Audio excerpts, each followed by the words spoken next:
وزیر اعظم شہباز شریف نے مئی 2025 میں ترسیلات زر میں ریکارڈ اضافے پر اطمینان کا اظہار کرتے ہوئے کہا ہے کہ یہ بیرون ملک مقیم پاکستانیوں کے حکومت پر بڑھتے ہوئے اعتماد کا مظہر ہے۔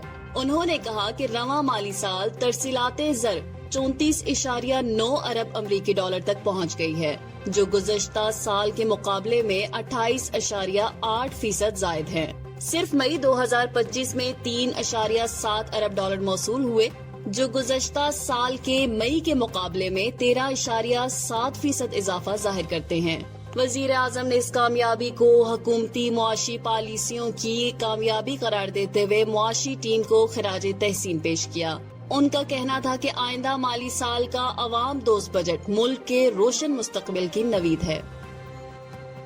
وفاقی وزیر اطلاعات و نشریات عطا اللہ تارڑ نے کہا ہے کہ اس بار کے بجٹ میں تنخواہ دار طبقے کو پچھلے 4 سال کے مقابلے میں واضح ریلیف دیا گیا ہے۔ انہوں نے کہا ہے کہ اس بجٹ میں کوئی منی بجٹ نہیں آئے گا۔ عطا اللہ تارڑ کا کہنا تھا کہ قوم افواج پاکستان کے ساتھ کھڑی ہے، اب وقت ہے کہ معیشت پر بھی یکجہتی کا مظاہرہ کیا جائے۔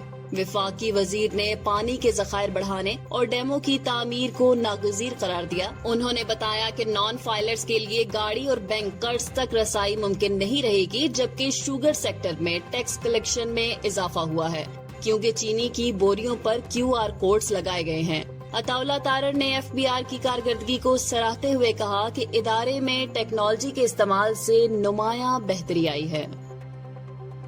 پنجاب حکومت نے مالی سال 2025-26 کا بجٹ پیش کرنے کی تاریخ تبدیل کر دی ہے۔ اب یہ بجٹ 13 جون کے بجائے 16 جون کو پیش کیا جائے گا۔ صوبائی وزیر خزانہ مجتبیٰ شجاع الرحمان نے میڈیا سے گفتگو کرتے ہوئے بتایا کہ بجٹ کی تیاری مکمل ہونے میں کچھ وقت درکار ہے، اسی وجہ سے تاریخ آگے بڑھائی گئی ہے۔ ان کا کہنا تھا کہ یہ بجٹ مکمل طور پر ٹیکس فری ہوگا اور عوام پر کوئی نیا بوجھ نہیں ڈالا جائے گا۔ انہوں نے کہا کہ حکومت عوام دوست بجٹ لانے کے لیے کوشاں ہے۔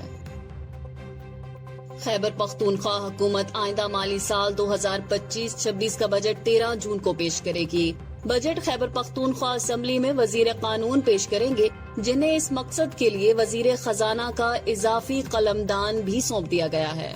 ذرائع کے مطابق بجٹ کی تیاری مشیر خزانہ مزمل اسلم نے کی ہے، تاہم چونکہ وہ اسمبلی کا حصہ نہیں ہے، اس لیے وہ بجٹ ایوان میں پیش نہیں کر سکیں گے۔ خیبر پختونخوا کے بجٹ میں اہم مالی ترجیحات اور عوامی فلاح کے منصوبے شامل کیے جانے کا امکان ہے۔ ICC نے نئی T20 پلیئرز رینکنگ جاری کر دی ہے، جس میں کوئی بھی پاکستانی کھلاڑی بیٹنگ یا بالنگ کی ٹاپ 10 فہرست میں جگہ نہ بنا سکا۔ بیٹرز کی فہرست میں آسٹریلیا کے ٹریوس ہیڈ پہلے اور بھارت کے ابھیشیک شرما دوسرے نمبر پر موجود ہیں۔ پاکستان کے بابر اعظم اور محمد رضوان کی بالترتیب 12ویں اور 13ویں پوزیشن برقرار ہے۔ محمد حارث 30ویں نمبر پر موجود ہیں، جبکہ حسن نواز، سائم ایوب اور کپتان سلمان آغا کی رینکنگ میں تنزلی ہوئی ہے۔ بالرز کی فہرست میں بھی کوئی پاکستانی ٹاپ 10 میں نہیں آ سکا۔ نیوزی لینڈ کے جیکب ڈفی پہلے، انگلینڈ کے عادل رشید دوسرے اور بھارت کے ورن چکرورتی تیسرے نمبر پر موجود ہیں۔ حارث رؤوف، عباس افریدی اور شاہین شاہ افریدی کی رینکنگ میں معمولی بہتری ہوئی ہے، مگر وہ بھی سرِ فہرست 10 کھلاڑیوں میں شامل نہیں ہو سکے۔